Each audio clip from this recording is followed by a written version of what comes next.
नमस्कार दोस्तों, आप सभी लोगों का हार्दिक स्वागत है मेरे YouTube चैनल पे।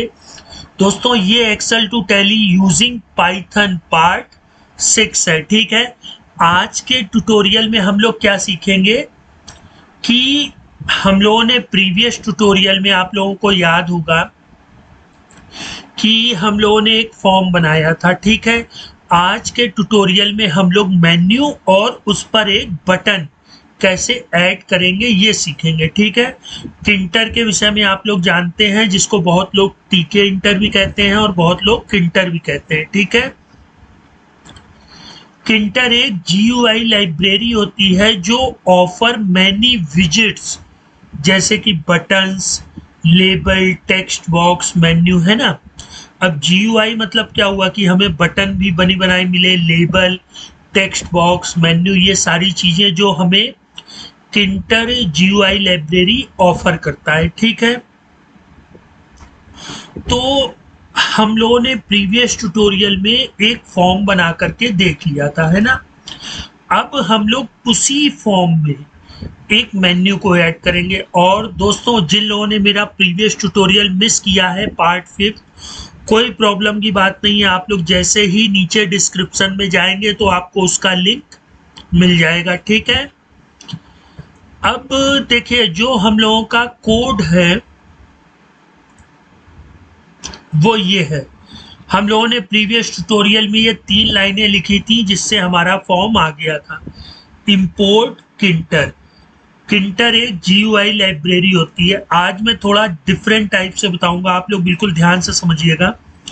अगर हमको चाय बनानी है तो हम लोग कहाँ जाएंगे दोस्तों? किचन में, ना कि डाइनिंग रूम में, ना ही बेडरूम में, है ना, ना ही हॉल में।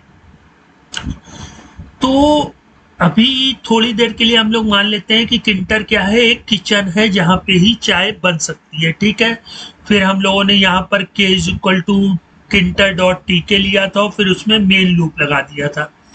मेन लूप इसलिए लगाया था कि कहीं हमारी फाइल, देखिए, अगर आप लोग अपने प्रोग्राम में मेन लूप नहीं लगाएंगे तो जो हमारा फॉर्म होगा वो ओपन होगा और फिर तुरंत ही क्लोज हो जाएगा, है ना।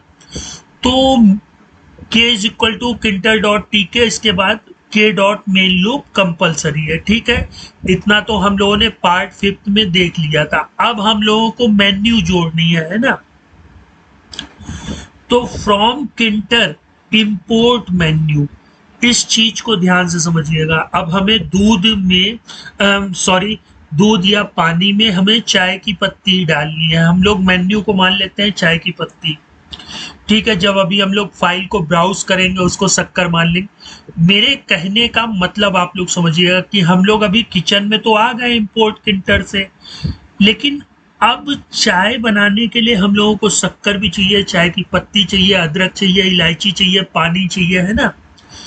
तो किंटर एक लाइब्रेरी हो गई, वहां से हम लोग जो जो चीजें इंपोर्ट कराने की जरूरत होगी उनको इंपोर्ट करा लेंगे। तो देखिए, मैंने यहाँ पे क्या लिख दिया, फ्रॉम किंटर, आप इसको किचन समझ लीजिए।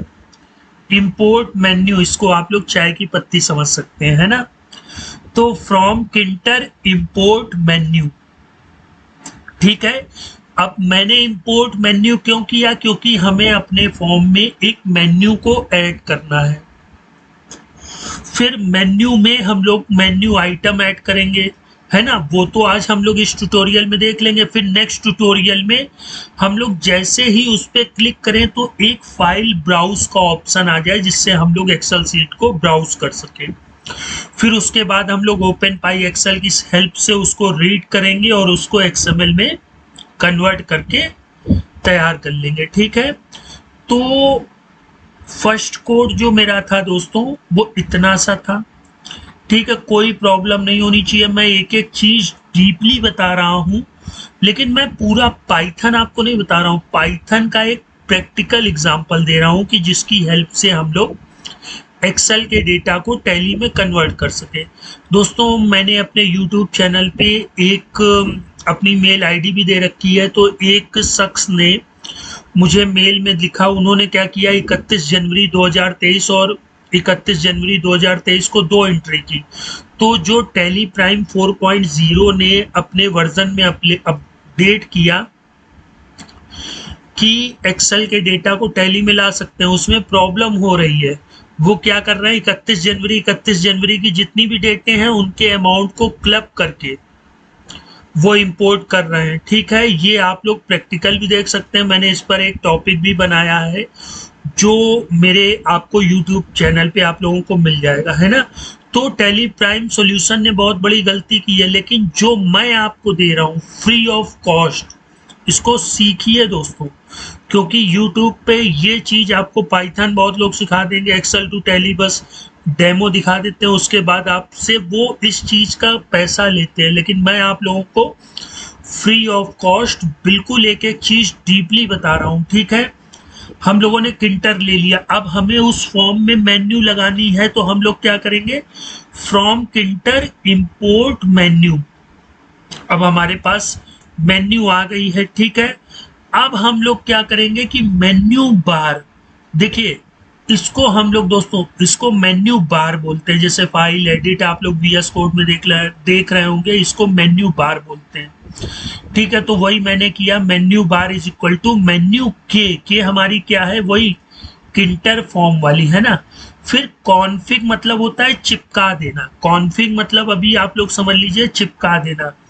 मैंने इसमें मेन्यू बार चिपका दी, और फिर जब हम लोग उस मेन्यू बार में क्लिक करेंगे, उसको फाइल मेन्यू कहते हैं, वो मेन्यू बार का चिल्ड्रन होगी। जैसे हम लोग फाइल पे क्लिक करते हैं तो अदर ऑप्शन ओपन होते हैं, उसी तरीके फाइल मेन्यू क्या होगी, इसका चाइल्ड होगी। इसको फिर से देख लेते हैं।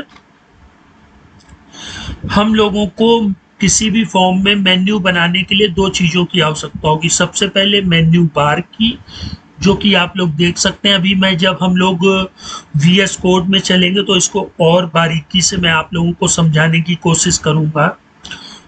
मेन्यू बार को हमने मेन्यू केस में डिफाइन कर दिया। फिर k.config मतलब हो गया चिपकाना, मैंने मेन्यू बार को इसमें चिपका दिया, और फाइल मेन्यू ले ली जो कि चिल्ड्रन होगी मेन्यू बार की। ठीक है, इतना काम हो गया। अब सेकेंड काम जो बचा कि menu bar dot add cascade, मैंने इसमें लेबल दे दी। लेबल मतलब शो कराना, जैसे आप यहाँ देख रहे हैं फाइल एडिट, ये सारी चीजें लिख के आ रही ना, तो ये मेन्यू की लेबल है। उसी तरीके मैंने हम लोगों ने अपने मेन्यू बार में क्या दे दिया, एक वाउचर की लेबल दे दी है ना, और इसकी मेन्यू में मैंने फाइल मेन्यू ले लिया। अब file menu dot add command label मैंने क्या दे दी, जर्नल। ठीक है, इसको आप प्रैक्टिकल देखिए। जैसे ही हम इस पे रन बटन पे क्लिक करेंगे तो एक फॉर्म ओपन होगा। अभी तक मेरे पार्ट 5 में आप लोगों ने देखा होगा कि यहाँ पे वाउचर नाम की कोई मेन्यू लेबल नहीं आ रही थी, है ना। अब इस समय ये मेन्यू बार आ गई है, और आप जैसे ही इस पे क्लिक करेंगे तो ये देखिए यहाँ पर जर्नल आ जाएगा। ठीक है, तो आज के टॉपिक का मेरा मेन मकसद था, हम लोगों ने पार्ट 5 में एक फॉर्म बनाना सीख लिया था, और आज पार्ट 6 में हम लोगों ने मेन्यू बार बनाई और उस मेन्यू बार के आइटम को डिफाइन किया, है ना, फाइल मेन्यू को डिफाइन किया।